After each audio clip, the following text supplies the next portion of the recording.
여러분 안녕하십니까? 8월 19일 토요일 광주 MBC 뉴스투데이입니다. 먼저 오늘의 주요 뉴스입니다. 안전성 논란이 끊이지 않는 한빛원전의 핵심 설비에서 금속 이물질이 발견됐습니다. 환경단체는 은폐 의혹을 제기하고 나섰습니다. 고 김대중 대통령 서거 8주기 추도식에서 문재인 대통령은 한반도 평화와 번영을 위해 김 전 대통령의 길을 걷겠다고 말했습니다. 2019년 광주 세계수영대회 조직위는 오늘 5.18 민주광장에서 대회기 인수 행사를 열고 성공 개최 의지를 다집니다.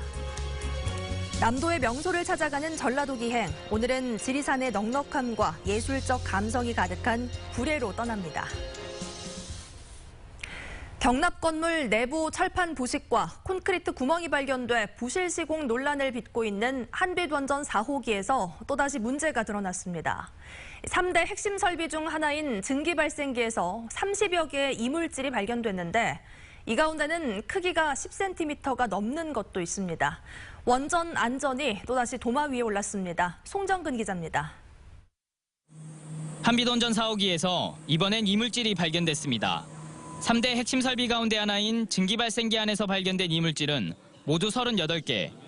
한빛원전은 이 가운데 34개는 제거했다고 지난 7월 민간감시위에 알렸지만 나머지 4개는 발견 사실을 알리지 않았습니다. 민간감시위는 한빛원전 4호기 증기발생기에서 발견된 이물질 가운데 일부를 보고하지 않았다며 이는 은폐 의도가 있는 것이라고 말했습니다. 형상, 이력 전체를 우리 위원회에 보고해달라. 지금까지 소식이 없어요.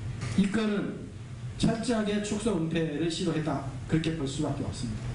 알리지 않은 4개의 이물질은 길이 11cm, 폭 4cm의 망치 형태의 금속과 길이 2cm의 반원형 금속, 길이 1.5cm의 계란형 금속 등입니다. 특히 망치 형태와 반원형 금속은 증기발생기 제작 당시부터 들어가 있었던 것으로 추정되지만 95년에 4호기가 가동된 이후 22년 동안 이 사실을 몰랐습니다. 한수원을 어디까지 믿어야 될 것인지, 정말 믿지 못할 한수원이라고 한다면 영광 국민들은 불안에 떨고 살 수밖에 없는 그런 상황인 거죠. 이에 대해 한빛원전 측은 이물질을 정확하게 규명하는 데 시간이 걸렸고 그동안에는 검사 기술도 부족했다고 해명했습니다. 하지만 내부 철판 부식과 콘크리트 구멍에 이어 이물질까지 발견되면서 부실 종합 세트라는 비판은 피하기 어려울 것으로 보입니다. MBC 뉴스 송정근입니다. 전남의 일부 달걀 농장에서도 살충제 성분이 검출된 것과 관련해 회수와 폐기가 진행되고 있습니다. 불안감이 줄지 않고 있는데 이미 가정에 판매된 물량은 소비자가 직접 챙기는 것 외에는 뾰족히 손쓸 방법도 없습니다. 박영훈 기자가 취재했습니다. 가정에서 가장 만만한 식재료 중 하나였던 달걀. 살충제 파동과 무관하다는 설명을 듣고 달걀을 사서 냉장고에 다시 채웠지만 손이 잘 가지 않습니다. 평소에는 계란을 그냥 무심결에 그냥 쓰거든요. 근데 계란 이렇게 그 살충제 파동 터지고 나서는 계란 그 글씨를 자꾸 봐져요. 식당 거래처마다 달걀 유통업자들이 안전성을 증명하는 검사 결과를 게시했습니다. 달걀은 원하는 손님에게만 내어주고 있습니다. 달라 넣어두라는 사람 넣어주고 넣지 말라는 사람 안 넣어주고 뭐 물어보고 해줘야 할 거 아니에요. 살충제가 검출된 전남의 달걀 농장은 모두 7곳. 전남을 뜻하는 숫자 13과 함께 나선 준영, SCK, 정화, 우리, 대산, 둥지, 드림이 적혀있는 달걀 68만 5천여 개가 폐기 대상입니다. 이 가운데 가정 등으로 팔려나간 22만 8천여 개는 제대로 회수되거나 폐기될 수 있을지 미지수입니다. 그거 확인을 하시고 이걸 자체 폐기해도 좋고 그렇지 않는 경우는 구입하는 데에서 가서서 다시 환불 받으시면 됩니다. 정보 공유가 미흡해 안전한 것으로 판명된 달걀까지 애꿎게 교환 요청이 끊이지 않고 있습니다. 문제는 없는 상품이었으나 이제 고객의 또 입장에서는 이제 불안한 마음이 있기 때문에 저희가 환불을 처리를 해드리고 있습니다. 재난 문자 메시지 등으로 부적합 식별 코드를 시민들에게 알리고 있지만 실제 회수는 많아야 10%가량에 그칠 것으로 축산당국은 보고 있습니다. MBC 뉴스 박영훈입니다. 세월호 현장수습본부는 지난 17일 침모래역에서 발견된 뼈 한 점을 목포신항으로 운구해 국립과학수사연구원 전문가들이 검안한다고 밝혔습니다. 수습본부는 수중수색 현장에서 해경 신원 확인팀과 선체조사위원회 등이 뼈를 확인한 데 이어 국과수 검안을 거쳐 DNA 검사 여부를 결정할 방침입니다. 금호타이어 노조가 윤장현 광주시장을 만나 금호타이어 해외 매각 저지를 위한 향후 대책을 논의했습니다. 이 자리에서 금호타이어 노조는 광주시를 중심으로 빠른 시일 내에 정치권과 시민단체, 노동계가 함께하는 지역대책위를 구성해 금호타이어 문제를 지역의 공동의제로 대응해 줄 것을 제안했습니다. 이에 대해 윤 시장은 금호타이어와 손잡고 나가겠다며 앞으로 지방정부로서 할 수 있는 역할을 충분히 고민하고 함께 협의하겠다고 말했습니다.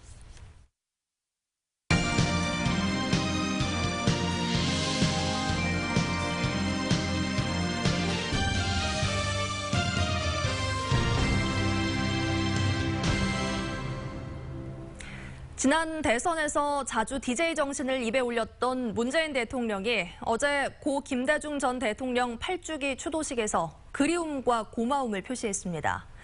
보수 정권 10년간 단절됐던 DJ 철학을 다시 추구하고 있는 문재인 대통령에게 김대중 대통령은 무슨 이야기를 하고 있을까요? 양현승 기자의 보도입니다. 김대중 대통령이 세상을 떠난 지 8년. 문재인 대통령은 김대중의 길을 따라가겠다고 말했습니다.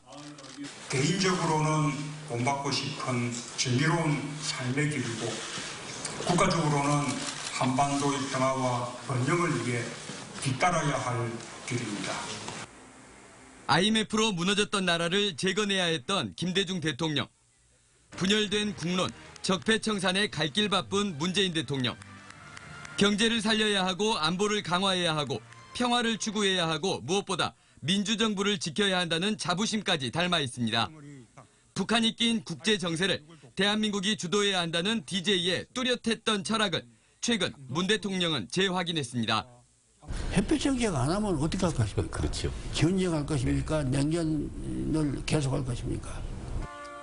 지방 분권을 통해 수도권 집중 해소와 국토 균형 발전을 이루겠다는 생각도 DJ가 아꼈던 지방자치제의 연장선상에 있습니다.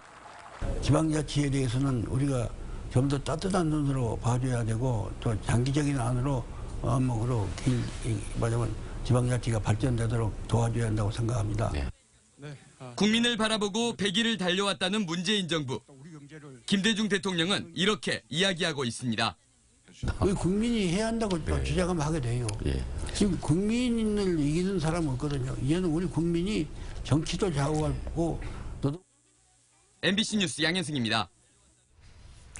고 김대중 전 대통령의 서거 8주기를 맞아 광주에서도 추도식이 열렸습니다.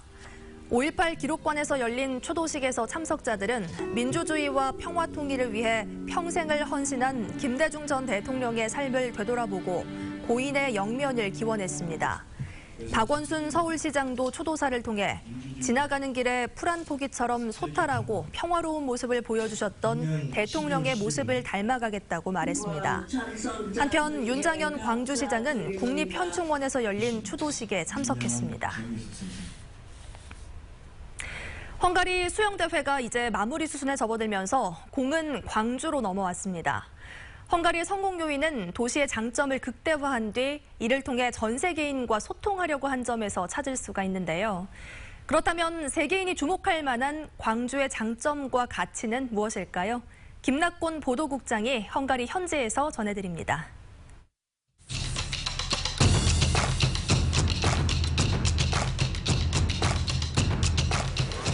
수영 선수권 대회와 달리 마사지 대회에서 관중은 가족과 동호인들입니다. 전 세계 TV 시청자도 없습니다. 이 대회에서 빛나는 주인공은 수영을 사랑하는 아마추어 동호인들입니다. 이번 대회는 만여 명의 아마추어 선수들이 참석했습니다. 평소에도 부다페스트를 찾는 관광객들이 집중되고 있는 구도심 중심가에는 이번 수영대회에 참가하는 아마추어 동호인들의 발길까지 이어지면서 톡톡한 경제 효과로 이어지고 있습니다. 마스터즈 대회에 참여하고 있는 일반 수영 동호인들은 전문 선수들과 달리 질문이 보다 구체적입니다. 광주를 어떻게 갈 수 있는지, 광주에 가면 무엇을 볼 수 있는지 등입니다. 무조건 광주로 오라가 아닌 광주에 어떤 점을 부각시킬 것인지, 무슨 장점을 널리 알릴 것인지 등이 앞으로의 중요한 과제가 되고 있습니다.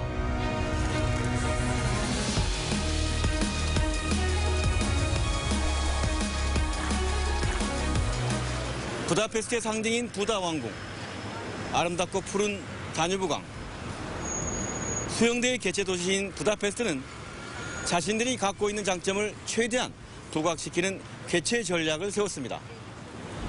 부다페스트의 첫 번째 개최 전략은 랜드마크인 요 세치니 다리가 내려다 보이는 다뉴브강에서 개회식을 연 것입니다.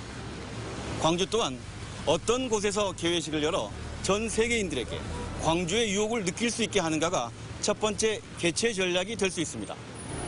이번 수영대회에서 하이다이빙 경기가 열린 곳은 바로 강 건너편에 보이는 국회의사당입니다. 부다페스트는 자신들이 갖고 있는 문화유산을 극대화하는 곳에 경기장 시설을 배치했습니다. 광주 역시 광주의 아름다움을 전 세계에 알릴 경기장 시설물을 만들어내는 전략이 절실해 보입니다. 2019년 광주 수영대회의 슬로건은 다이브 인투 피스, 평화의 물결 속으로입니다. 다른 대회와 차별화된 광주만이 갖고 있는 정신적 가치를 전 세계인과 어떤 방법으로 공유하고 공감대를 넓혀 나갈 수 있는가가 이번 대회가 주는 교훈입니다. 헝가리 부다페스트에서 MBC 뉴스 김낙곤입니다. 2019년 세계수영대회 조직위원회가 오늘 오후 5시 18분부터 5.18 민주광장에서 대회기 인수 행사를 개최합니다. 수영대회 조직위는 이번 행사에서 부다페스트 대회 폐막식 때 국제수영연맹으로부터 건네받은 대회기와 광주대회 마스코트를 시민들에게 공개하며 성공 개최 의지를 다질 예정입니다.